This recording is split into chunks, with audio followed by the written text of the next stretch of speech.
आपको दिखाते हैं, मुजफ्फरपुर पुलिस ने एक चोर गिरोह का पर्दाफाश किया जो काफी दिनों से चोरी की बड़ी वारदातों को अंजाम दे रहा था। अब पूरा गिरोह पहुंच चुका है सलाखों के पीछे। क्या है पूरा मामला, देखिए इस रिपोर्ट में। मुजफ्फरपुर पुलिस को मिली बड़ी कामयाबी। बाइक चोर गिरोह के 4 गुर्गे गिरफ्तार। चोरी की 9 बाइक भी बरामद। पुलिस के हत्थे जो गिरोह चढ़ा है वो बड़ी ही शातिराना अंदाज में वारदात को अंजाम देता था। किसी को भी भनक तक नहीं लगती थी।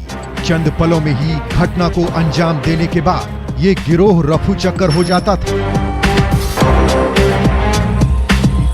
लेकिन अब ये गिरोह पुलिस के गिरफ्त में है। पुलिस की पूछताछ में जो खुलासे हुए हैं वो बड़े चौंकाने वाले हैं। इस प्रकार बाइक चोरी के एक बड़े गिरोह का उद्भेदन सुनिश्चित हुआ है थानाध्यक्ष सिपाही पट्टी के द्वारा। खबर मुजफ्फरपुर से है, जहां पुलिस को बड़ी कामयाबी मिली है, जिसमें बाइक चोरी करने वाले एक बड़े गिरोह के 4 सदस्यों को पुलिस ने धर दबोचा, जिनकी निशानदेही पर लूटी गई 9 बाइक बरामद किया गया है।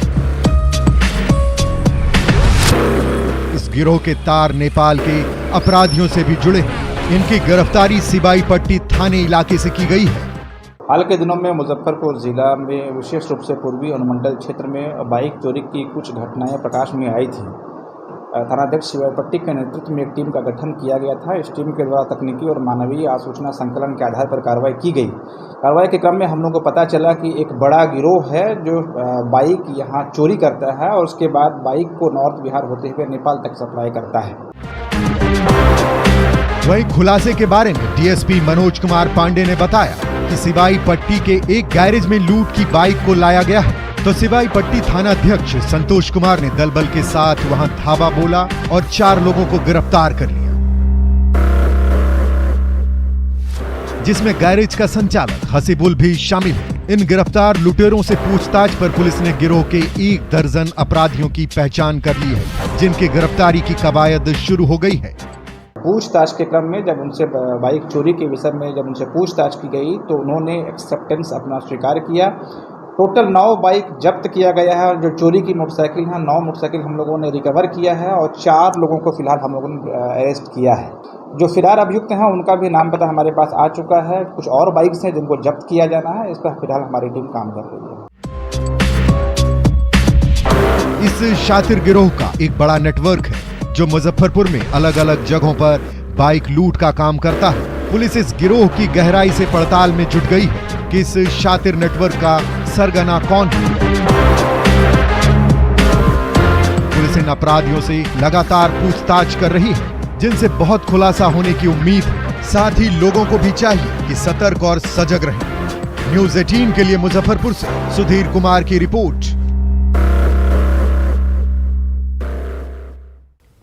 किशनगंज इन दिनों नशेड़ियों के लिए सेफ जोन बना हुआ है। यहां खुलेआम लोग नशा कर रहे हैं, जिससे स्थानीय लोग बहुत परेशान हैं और अब वो लोग खुद ही नशेड़ियों को पकड़कर पुलिस के हवाले कर रहे हैं। इस रिपोर्ट में देखिए।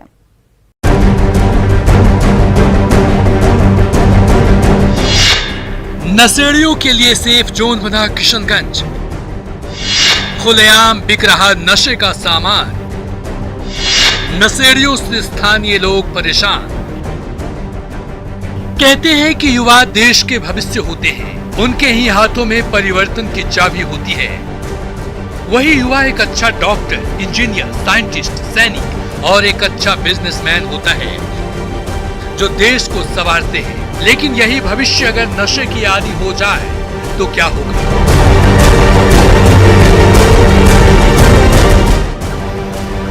ऐसा ही एक मामला सामने आया है बिहार के किशनगंज से, जिसकी भौगोलिक दिशा के कारण उसे काफी विकसित होना चाहिए था। लेकिन एक तरफ नेपाल तो दूसरी तरफ बांग्लादेश से घिरा है, लेकिन यहाँ विकास सिर्फ नशा का हो रहा है।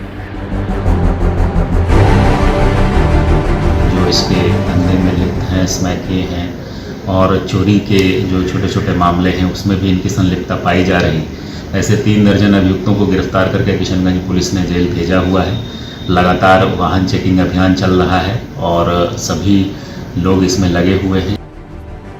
वहां का भविष्य नशा में डूबता जा रहा है। लेकिन कुछ जागरूक लोगों ने इसे ठीक करने की कसम खाई है और वैसे नशेड़ियों को खुद ही पकड़कर पुलिस के हवाले कर रहे हैं। जब बेरोजगार के बीच में शर्म आने लगी खड़े होने में कि हम लोग के मोहल्ले में इसमें बिकता है, वहाँ पे नशा होता है, इसी वजह से हम लोग थोड़ा सा जो है हम लोग मोहल्ले में घूमे के प्लान किए कि स्मैकर को पकड़ा जाए। रात के 2 बजे 12 बजे क्या जरूरत है लड़का सबको हम लोग के बस्ती में घूमने का। इसी शक के दौरान हम लोग पकड़े, पकड़ने के बाद पॉकेट से निकाले 3। ये किसके पास निकला? ये निकला है एक इस लड़के दुखू नाम, ये क्या नाम है, भुट्टू नाम का लड़का है। और एक ये निकला है दुखू नाम का लड़का है। और एक ये पानी बाग से आता है, हमारे बस्ती के लड़के जो बेचते हैं मूसा नाम से, वो उसके पास से खरीदने आया था। तो वो कुबूला वीडियो है हमारे पास, बोला कि हम खरीद के लाए। वहीं स्थानीय लोगों ने एक नशेड़ी युवक को पकड़ा और उसने जो खुलासा किया वो हैरान करने वाला है। बहुत मजबूरी से ले गए। कहाँ से लाया? यहाँ से नहीं लेकर करबोला से लाए बिया से। करबोला किसके पास? अंधा असलम नाम। अंधा असलम बेचता है जी। कौन अंधा असलम? बुढ़वा करके हटिया में आता है, गांजा वो पीता बिया। मोबाइल दे के तो ये कितना में खरीदा? 500 में दिया। 500 रुपया लाया कहाँ से? बोले ना मोबाइल दे के लेके आए। किसका मोबाइल? घर का मोबाइल चोरी हो गया। चोरी? अच्छा, तो ये स्मैक के लिए तुम घर का मोबाइल चोरी कर लिया? अंकल क्या करिएगा, नशा गलत पकड़ लिया अंकल, बहुत मुश्किल में पड़े हुए हैं। घर में बोल रहे हैं भेज दीजिए हमको सेंटर, नशा छोड़ना है, तो बोलता पैसा नहीं है। स्थानीय लोगों का ये जज्बा देखकर सोई हुई पुलिस भी जागी है और कार्रवाई करते हुए 3 दर्जन से अधिक नशेड़ियों और कारोबारी को गिरफ्तार किया है। पेट्रोलिंग लगातार शुरू करी है। फुट पेट्रोलिंग के अलावा हमारे यहाँ पैंथर मोबाइल है, उसमें भी नई बाइक्स आई हुई हैं। मुख्यालय द्वारा एक नई अर्टिगा गाड़ी भी प्रोवाइड कराई गई। इसके अलावा जो वाहन है हम लोग सारे वाहनों को इसमें लगाए हुए हैं। नए सिपाही जो भर्ती हुए हैं उनका भी प्रयोग किया जा रहा है और इसके अच्छे परिणाम सामने आ रहे हैं और जनता में पुलिस का भरोसा भी बढ़ा है। बहरहाल किशनगंज पुलिस को चाहिए कि इस नशे के कारोबार के जड़ तक पहुंचे और इसे पूरी तरीके से खत्म करे ताकि आने वाला भविष्य को बचाया जा सके। न्यूज़ 18 के लिए किशनगंज से आशीष सिन्हा की रिपोर्ट। महज 1.5 महीने पहले श्रुति की शादी हुई थी। हाथों की मेहंदी भी अभी तक ठीक से उतरी नहीं थी कि दहेज रूपी बहुरूपियों ने कागज के चंद टुकड़ों के लिए उसके सपनों का गला घोंट दिया और लटका दिया पंखे पर। देखे रिपोर्ट में दहेज दानवों की खौफनाक करतूत। दहेज की बहुरूपी बेनकाब, पैसे के लिए फिर ली बेटी की जान। इस बार पटना सिटी की श्रुति हुई हलाल। दहेज प्रथा भारतीय समाज पर एक बड़ा कलंक है, जिसके परिणाम स्वरूप ना जाने कितने ही परिवार बर्बाद हो चुके हैं, कितनी महिलाओं ने अपने प्राण गंवा दिए और कितने ही अपने पति और ससुराल वालों की ज्यादती का शिकार हुई है। दहेज दानवों के सामने सारे नियम कानून बौना साबित हो रहे हैं। यही वजह है कि दहेज रूपी बहुरूपियों के हौसले बुलंद होते जा रहे हैं। आए दिन बेटियां बलि चढ़ रही हैं। इस बार पटना सिटी की श्रुति दहेज के कुचक्र में फंसी, जिसकी हाथों की मेहंदी भी ठीक से अभी उतरी नहीं थी। श्रुति कुमारी नाम था। उम्र कितना है? 19 वर्ष। 3 महीना पहले शादी हुई थी। 3 महीना पहले शादी हुई थी। ये यहाँ जो है फांसी लगा के मर गया है, मगर मामला दहेज हत्या का है। कार्रवाई की जा रही है, पोस्टमार्टम के लिए भेजा गया है। मौत की सैया पर गहरी नींद में सोई ये श्रुति कुमारी, जिसकी दहेज को लेकर ससुराल वालों ने गला दबाकर हत्या कर दी। पटना सिटी के बहादुरपुर थाना क्षेत्र के बहादुरपुर गुमटी निवासी अरुण कुमार महतो की पुत्री श्रुति कुमारी की शादी 20 जून को बहादुरपुर थाना क्षेत्र के रामपुर रोड निवासी अमित कौशल के साथ संपन्न हुई थी। तभी श्रुति सपनों में भी कभी नहीं सोची होगी कि शादी के महज कुछ ही महीनों बाद उसका सुहाग कागज के चंद टुकड़ों के लिए उसका गला घोंट देगा। उन हाथों से जिसने 1.5 महीने पहले गले में मंगलसूत्र पहना था। लेकिन शादी के बाद से ही ससुराल वाले उसे दहेज की रकम को लेकर प्रताड़ित करने लगे। जब पैसा नहीं मिला तो ससुराल वालों ने गला घोंटकर उसकी हत्या कर दी और उसे खुदकुशी का स्वरूप देने को लेकर शव को पंखे से लटका दिया। बेटी की मौत की खबर सुनने के बाद परिवार में हाहाकार मच गया। परिजन आग बबूला हो गए, फौरन श्रुति के ससुराल पहुंच गए और जमकर हंगामा किया। इतना ही नहीं, आक्रोशित परिजनों ने पति अमित की जमकर पिटाई की। उसके बाद उसे पुलिस को सौंप दिया। अगल बगल से फोन किया कि आपके बच्ची फांसी लगा के मर गई, तो देखा बाहर से सीट किल्ली अंदर से खुला हुआ था और बाहर से लगा हुआ था लॉक। तो अगर वो फांसी लगा के सर मरेगी तो लटकल ना रहेगी, ऐसी खड़ी है जैसे है। उसको जान से मार के बिछिया गले में फेंकाया, पायल ने फेंकाया हुआ है। कौन लोग मारा है इसमें 4-5 वो सब उसी का आदमी है। बाप है, ननद है और उसका बड़ भाई है और समधी है, यही सब मिलकर सब मारा है। कितना महीना पहले शादी की थी? शादी 20 जून के हुआ है, 1.5 महीना हो रहा है। घटना के संबंध में पूछे जाने पर मृतिका के पिता अरुण महतो ने बताया कि शादी के बाद से ही दहेज की मांग को लेकर श्रुति को लगातार मानसिक और शारीरिक रूप से प्रताड़ित किया जा रहा था। उन्होंने बताया कि इस संदर्भ में श्रुति ने सारी बात अपनी मां को बताई थी। मृतिका के पिता ने पति समेत ससुराल वालों पर गला दबाकर हत्या किए जाने की बात दोहराते हुए पुलिस प्रशासन से न्याय की गुहार लगाई है। बच्ची को 20 जून का शादी हुआ था सर। क्या नाम था लड़की का? श्रुति कुमारी। किससे हुआ था? ये अमित कौशल से, अमित कौशल उससे शादी किए थे। तो अगल बगल मोहल्ला से पूछे, बहुत बढ़िया है परिवार, लेकिन हम नहीं जानते थे कि अंदर से ये लोग इतना घटिया इंसान है। क्या दहेज के टॉर्चर कर रहे थे? हाँ, दहेज के लिए बड़ी टॉर्चर किए थे कि दो थी, इतना दो तो ठीक रहेगा। 8 दिन से फिर घर में टन टून चल रहा था। तब फ़ोन करती थी बच्ची कि मम्मी से बात करती थी, तब बताती थी मैडम कि देखो ये ऐसा ऐसा बात है।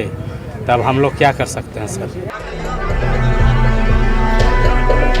घटना के बाद पुलिस ने त्वरित कार्रवाई करते हुए आरोपी पति और ससुर को गिरफ्तार कर लिया और सख्ती से पूछताछ कर रही है। लेकिन सवाल ये है कि आखिर कब तक दहेज के लिए बेटियां बलि चढ़ती रहेंगी। श्रुति कोई पहली बेटी या बहू नहीं है जिसकी जिंदगी तबाह हुई है। ना जाने ऐसी कितनी बेटियां हैं जिसे हर रोज दहेज रूपी दानव नोच रहे। जरूरत है सख्त कार्रवाई करने की, जरूरत है दहेज रूपी जंजीर को तोड़ने की, जरूरत है समाज को दहेज रूपी बेड़ियों से मुक्त कराने की, जरूरत है इस अभिशाप को मिटाने की, ताकि फिर कोई बेटी या बहू इसकी बलि ना चढ़े और दहेज दानव हाथ लगाने से पहले 100 बार नहीं 1000 बार सोचे। न्यूज़ 18 के लिए पटना सिटी से मनोज सिन्हा की रिपोर्ट।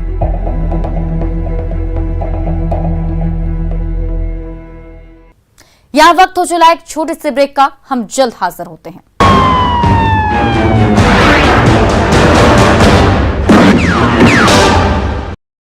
ब्रेक के बाद एक बार फिर से आपका स्वागत है।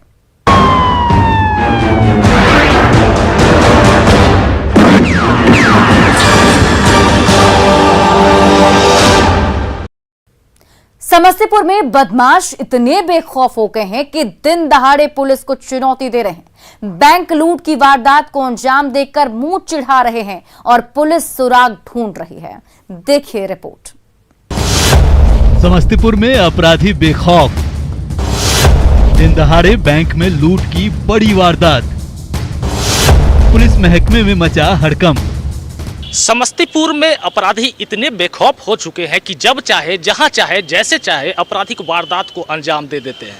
लगातार लूट और हत्या की वारदात से परेशान इस समस्तीपुर में एक बार फिर अपराधियों ने बैंक लूट की बड़ी वारदात को अंजाम दी है। इस बार 4 से अधिक की संख्या में हथियार से लैस अपराधियों ने बैंक ऑफ इंडिया हरपुर एलोथ शाखा में लूटपाट की घटना को अंजाम दी है और 16 लाख से अधिक जो इस बैंक में कैश थे, जो जानकारी मिल रही है उसकी लूट हुई है।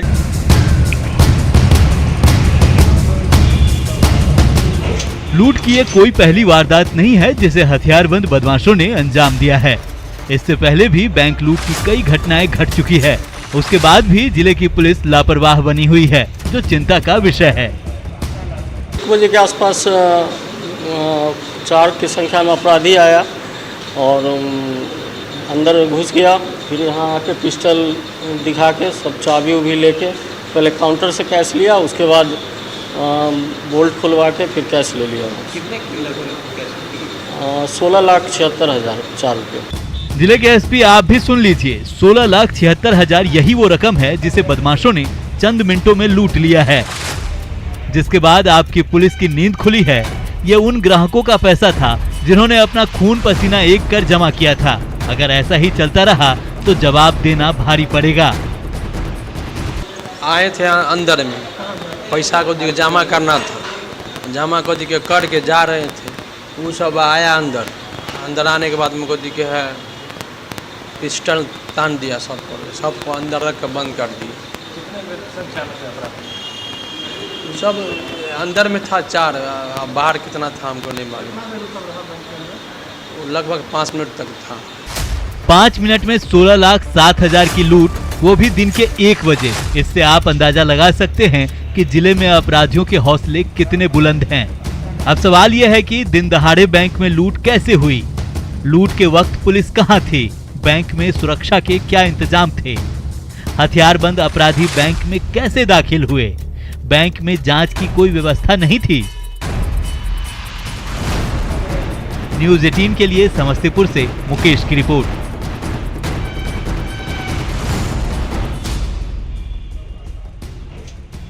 एक बच्चे की मौत की तस्वीरें आपके रोंगटे खड़े कर देगी। इस वैज्ञानिक युग में भी अंधविश्वास का मकड़जाल लोगों को किस कदर जकड़े हुए है, उसका जीता जागता उदाहरण देखने को मिला है।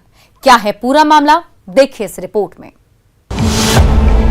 अंधविश्वास में एक बच्चे की नरबली, गला रेत कर निर्मम हत्या, हत्या के बाद इलाके में हड़कंप। आप सबसे पहले ये सुने। दिमाग में कोई आ रहा है, ठीक है सर, बोल तो बर्दाश्त वो भी नहीं कर रहा और मैं भी नहीं कर पा रहा था, तो मुझे इसको मानना पड़ गया सर। कैसे तू कैसे उठाया? हाँ, कैसे उठाया? मोटरसाइकिल से कैसे बैठाया? बोलो कहाँ से बैठाया? वहाँ से मैं अपने घर से बैठा है मोटरसाइकिल से जी। उसके बाद आया था, क्या किया बोलो? इसके बाद वो शैतान कोई भी है मुझे परेशान कर रहा था, बोला एक को मारो तो फिर दुनिया को शांति मिलेगा। तो मेरा आँख से किसी को भी देख रहा हूँ कड़े नजर से तो डर जा रहा है, फिर आँख दोबारा नहीं मिला पा रहा हो, तो इसका मुंह दबा। अच्छा, तो मैं सोचा मुंह दबाने से मर जाए तो ठीक है, लेकिन तो फिर आवाज, मुझे डर लग गया कि आवाज आ जाएगा तो मैं भी मर जाऊंगा, यहाँ कोई रगत के मार देगा मुझे। हमें वैसा होने नहीं चाहा, तो फिर उसको पूरा वैसा दबा के रखा आधे घंटे तक ठोकर को, तो लाचार हो गया, वो बेहोश हो गया। तो फिर छोड़ दिया, तो ऐसे छोड़ा ना, तो ऐसे तो फिर 2-4 चाटा मारा था उसे, ठीक है, मसला उठ रहा है कि नहीं। तो फिर मैंने फिर जब उसका गला जब काटा ना तो कोई छटपटाया ही नहीं। सुना आपने दुनिया कहां से कहां पहुंच रहा है, लेकिन आज भी हमारा समाज अंधविश्वास के मकड़जाल में फंसा हुआ है। इस बेरहम इंसान ने कितनी बेरहमी से एक 7 साल के बच्चे को मारा है, वो सुनकर किसी का भी रूह कांप जाएगा, शरीर में सिहरन पैदा हो जाएगा। अरे बेटा रे। ये जो माँ दहाड़ मार कर रो रही है, इसके बिलाप से पूरा माहौल गम में डूबा हुआ है। इसकी करुणा पुकार से हर कोई गमजदा है, और हो भी क्यों ना, आज इसके आंख के तारे को अंधविश्वास के मकड़जाल ने ली लिया है। हमर बेटवा के ले गेलो जंगलात ने लाटो दासला उन्हें काट के ले लो, बेटवा बिक दिल को उन्हें सगरे खोजे लागल, ये को पमिया कल को हमर बेटवा ना ले गल को, और पर जात समय गवाही दो करे कि हमर बेटवा ले गेलो मी। अच्छा। और बेटवा काट के हमर बिक दिल को। ये खौफनाक वारदात जमुई के झाझा थाने इलाके की है, जहां एक 7 साल के बच्चे की अंधविश्वास के चलते गला रेत कर हत्या कर दी गई है। बच्चे का शव लोगाय पहाड़ी से बरामद किया गया है। मृतक का नाम मिथुन कुमार है और हत्या करने वाला युवक उसी गांव का लाटो दास है कि उसे सपना आया था कि अगर वो किसी को जान से मार देगा तो वो ठीक हो जाएगा। फिर उसने मृतक मिथुन को बाइक पर बैठाकर लोगाय पहाड़ी पर ले गया और फिर मुंह दबाकर बेहोश कर दिया। उसके बाद चाकू से गला रेत कर हत्या कर दी। मैं गया था नदी में 10 बजे दिन, और लाटो दास ने उसको मोटरसाइकिल से नदी से उठा के लाया, दुकान पर उसको चॉकलेट बिस्कुट खिला के और उसको मोटरसाइकिल से बैठा के ले गया जंगल की तरफ और वो उधर ले गया। वहीं मुख्यालय डीएसपी लाल बाबू यादव ने घटना की जानकारी देते हुए बताया कि आरोपी की गिरफ्तारी कर ली गई है और मामले की तफ्तीश जारी है। एक संदिग्ध लाटो दास को पुलिस अपने को गिरफ्त मिली और उनके पूछताछ के क्रम में उन्होंने बताया कि उन्होंने अंधविश्वास के बकाव में आकर के उसकी हत्या कर दिया है। उनकी निशानदेही पर पुलिस घटनास्थल पर पहुंची और वहां से उनके हत्या में प्रयुक्त की गई जो चाकू था उसको और एक स्प्लेंडर प्लस मोटरसाइकिल बरामद की। घटना में और भी अभियुक्त शामिल है? देखिए, अभी तक तो मामला इस तरह का नहीं आई है जैसे अभियुक्त का हम लोगों ने पूछताछ की, लेकिन इस पर पुलिस अनुसंधान कर रही है। उसने अभी कुछ कन्फेस नहीं किया? ये अनुसंधान के बाद ही पता चल पाएगा कि उसमें और कौन कौन से लोग हैं अथवा नहीं हैं, और पुलिस टेक्निकल इन्वेस्टिगेशन पर भी जोर दे रही है। बहरहाल दिन दहाड़े हुई हत्या की इस वारदात से जहां ग्रामीण सकते में है, वहीं पुलिस ने घटना के सभी बिंदुओं पर अपनी तफ्तीश शुरू कर दी है। देखने वाली बात होगी कि पुलिस आरोपी लाटो दास को कितनी सजा दिला पाती है। न्यूज़ 18 के लिए जमुई से केसी कुंदन की रिपोर्ट।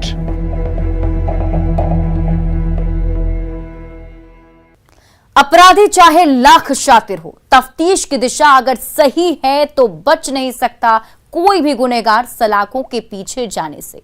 तो पुलिस चाहे सोई हो, मुजरिम चाहे कोई हो, आप बने रहिए हमारे साथ, क्योंकि हर जुर्म के खिलाफ हमारी तफ्तीश लगातार जारी है।